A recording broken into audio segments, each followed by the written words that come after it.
Have you ever came across a person that met all of your standards, treated you so well, but you couldn't help and treat them bad or make the relationship toxic? Or maybe came across a friend that was truly there for you and you didn't know how to handle all of that. Or maybe you've been on the other end of the stick where you get treated bad.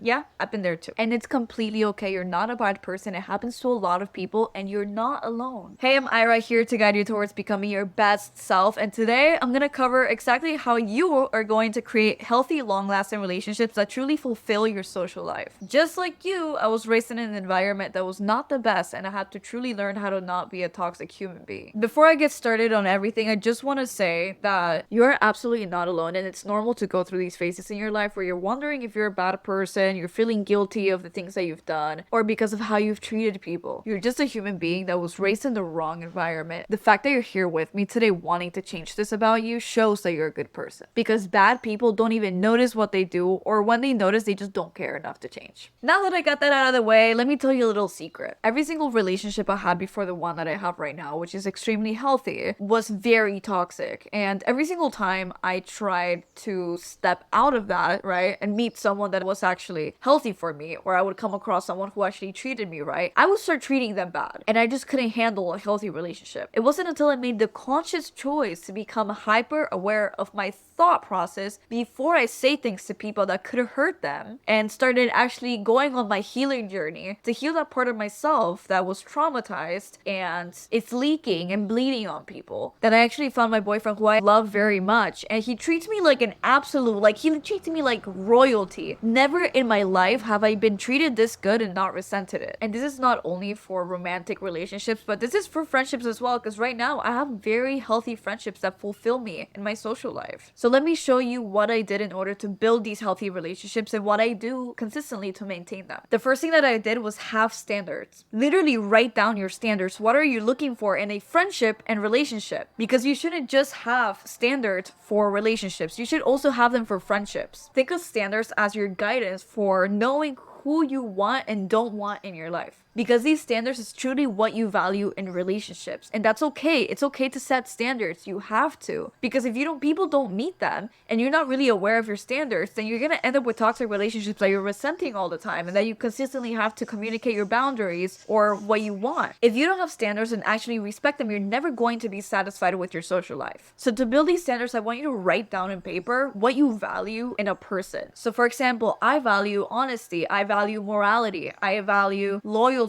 And if people are not following these standards, I already know they're not good for my circle. So know your standards and make sure to respect them. The second thing is to have what I call a symbiotic relationship. Yes, I use the word symbiotic because I really couldn't find a better term to describe this. What I mean with symbiotic is that both sides are equally benefiting from this relationship. And you might be like, Ira, that's so materialistic. No, I'm not meaning like benefiting, like maybe it's money financially. No, this can also be you being a good listener for your friend and your friend helping you out in other areas. It could literally mean anything. You cannot possibly have a healthy relationship where one of you two are taking more than the other, because that messes the entire dynamic up. For us human beings to feel fulfilled in a social relationship with anybody, we need to both be in equal power with each other. Otherwise, either you or the other person starts building resentment or the relationship just starts being toxic. You need to find relationships where you both equally give to each other, whether it's emotionally and they're helping you out by being an ear and being a good friend, or mentally where they're helping you evolve as a human being and become a better version of yourself, energetically where they're always motivating you and uplifting your spirits, etc. But you also need to do this too, and vice versa. So make sure to always have symbiotic relationships with people. So number 3 is comprehension, and I would have said communication is key to having a healthy relationship. But if you're not comprehending what the other person's communicating or vice versa, then communication is quite literally useless. It's time to put those walls down. Yes, it's scary, but if something's bothering you, you cannot be putting your wall up and expecting the other person to come knocking and asking, hey, what's wrong? Hey, what's wrong? You need to say what's wrong. That pride you got, put it down. Because I promise you, your friends and partner are not my readers. I used to do this thing when I would feel like left out and get pissed on my whole friend group and completely disappear, and they would end up getting worried about me. And that would cause them emotional distress, which is extremely toxic. You should not be able to do that. Like, that's that's not okay to do that to another human being. Instead of me communicating, I would literally cause them huge emotional distress. And then eventually they were like, yo, we cannot deal with this anymore. We gotta drop you. Peace. At the time I was like 14, 15, but that was really toxic in a friendship. And that was my lack of communication, putting my pride up and expecting them to come running after me and ask me what's wrong. That's not how it works. If you feel a certain way, put your damn pride down and tell the person, because you know what happens when you don't do that? You will build resentment towards this person, and it will start bottling and bottling and bottling up, and it start leaking out and bleeding all over your relationship, eventually turning it literally toxic. So stay away from doing that. Also communicate with each other the boundaries that you guys have and comprehend it. Understand their boundaries and be completely okay with them. A lot of people will end up toxifying their relationships because they either don't respect each other's boundaries or they simply just didn't communicate it and then one of them crossed their boundary. So communicate and make sure to be comprehensive. Number 4 is to respect people's space. Listen to me. This is gonna sound harsh, but people are not an extension of you. You need to get that through your head. You cannot control anybody because they're their own individual or their own human being. And you are your own human being, which is beautiful because you got everything inside you to control. Sometimes when we grow up in an environment that is toxic, we end up wanting to control people because our parents either wanted to control us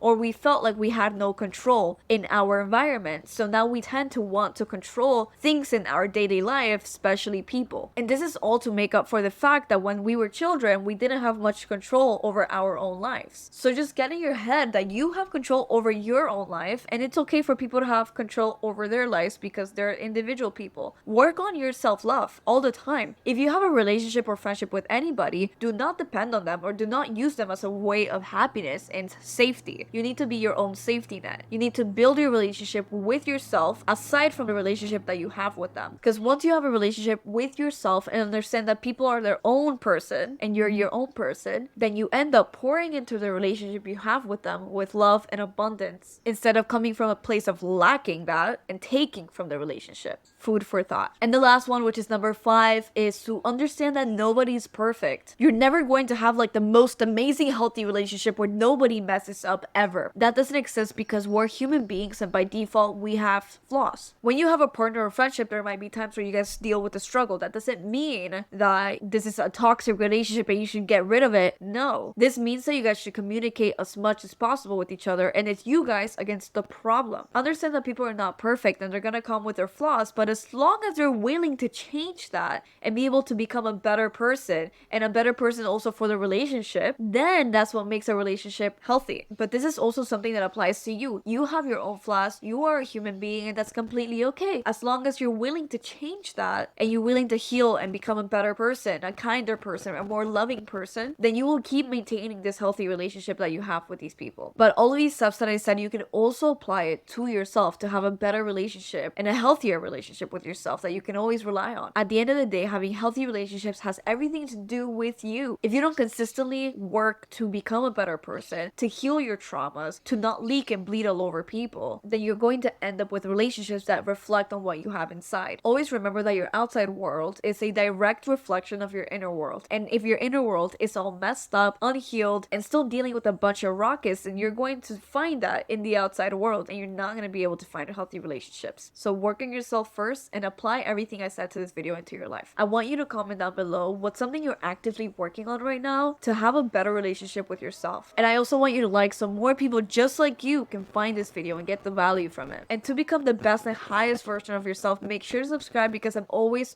covering everything about that. I'll see you on the next video.